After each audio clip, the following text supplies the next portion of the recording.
Hi, welcome. I'm Charlie Birch, owner of Being Human Ally and creator of the Supercharger Life blog. Today is Cultural Awareness Day, and the theme of this week is creativity. But before I dive into the actual practice, for those of you who are new to the blog, I'm just going to talk a little bit about what a cultural awareness practice is. Okay, so everywhere in the world we have cultures, we know this. And cultural awareness practices are really just about paying a little bit more attention to your environment, to your cultural influences, than you maybe would have otherwise. And this is a particularly important, I think, for Americans because we tend to kind of ignore the fact that we have a culture at all. But it's culture is really much more than just art or sports teams or food. It's really about belief systems and worldviews and what we think of as possible, what we think of as impossible, and it really shapes our mind a lot, and our mind has a lot of power over the way that we live our lives. And so, if you watched the mental hygiene practice, you would have heard me talk about the conscious and the subconscious, and then there's also the unconscious. And so, every day, you're aware of your conscious thoughts. That's what consciousness is, right? And then you have the subconscious, which you can access. But the unconscious you really can't access no matter how hard you look inside. But the good news is that cultural awareness practices are a great tool because basically all of those things that you absorb from your culture first go into your unconscious, and then they percolate up in a different emotional kind of resonant way into your subconscious, and then they pop through into consciousness. Only the things that your unconscious and your subconscious have deemed socially appropriate and acceptable and safe. Okay, so if you're feeling really stuck around something, cultural awareness practices are a great way to look and see maybe there's something in my environment that's contributing to this experience of stuckness. Okay, and so today's topic is cultural awareness practice in relationship to creativity.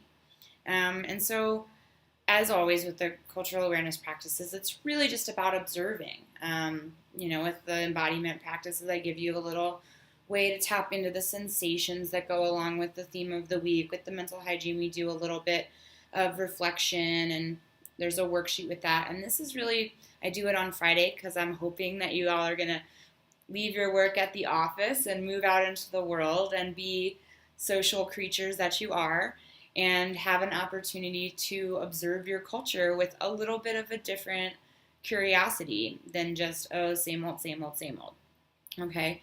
And so I'm just going to talk a little bit about my experience of being a creative in this culture and some of the ideas that I've observed around creativity out of mainstream American culture, because that's my perspective.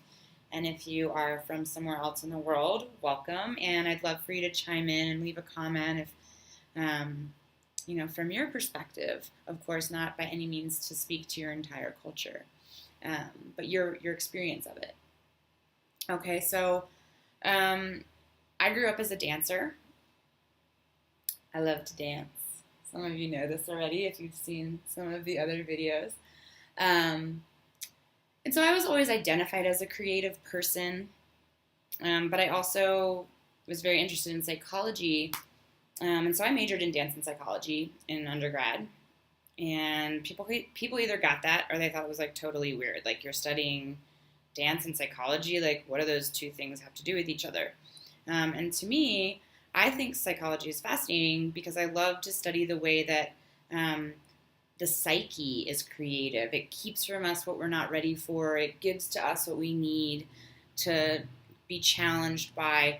And so one of the things I began to notice over the years is there's this idea that if you're not an artist, you're not creative. And I just want to say, squash that. That's a bunch of hogwash, okay? Because everybody is creative. You might not be artistic. That doesn't mean you're not creative.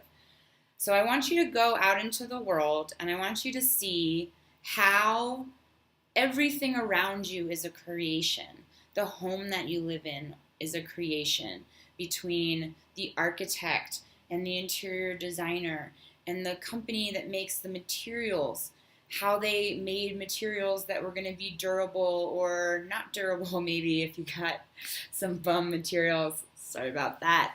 But just everything around you that's become so commonplace that you kind of take it for granted, at one point in time was a brand new invention. That every profession has a creative aspect. I mean, even if it's just that you get up every day and you create your professional contribution to the world. You get up every day and you run the business that you created. Okay? So just beginning to see it all around you. And when you can see it all around you, you can really begin to understand better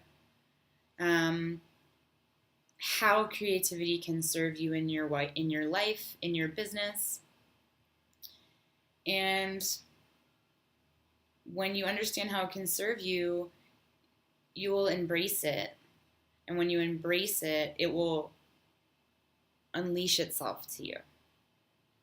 Okay? So I hope that you enjoy this practice. I think it's super fun. I mean, just right now, as I'm sitting in this room, I'm thinking, oh man, someone created that outlet, and ooh, goodness, someone created that handle on my door, and oh goodness, like look at what Earth created, this beautiful tree and these wonderful clouds, and it's just a wonderful perspective to have on the world, to see everything as a beautiful creation and expression.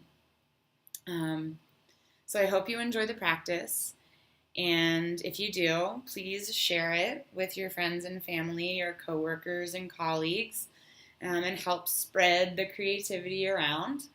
If you are really enjoying the blog and find yourself continuing to come back, I would encourage you to sign up for the mailing list, and then it'll come right into your inbox at the end. You can see there's a little place to click below to join the mailing list. Then you don't have to track it, because then, if you're tracking when's the blog coming, when's the blog, that's less space for the creativity to flow, see?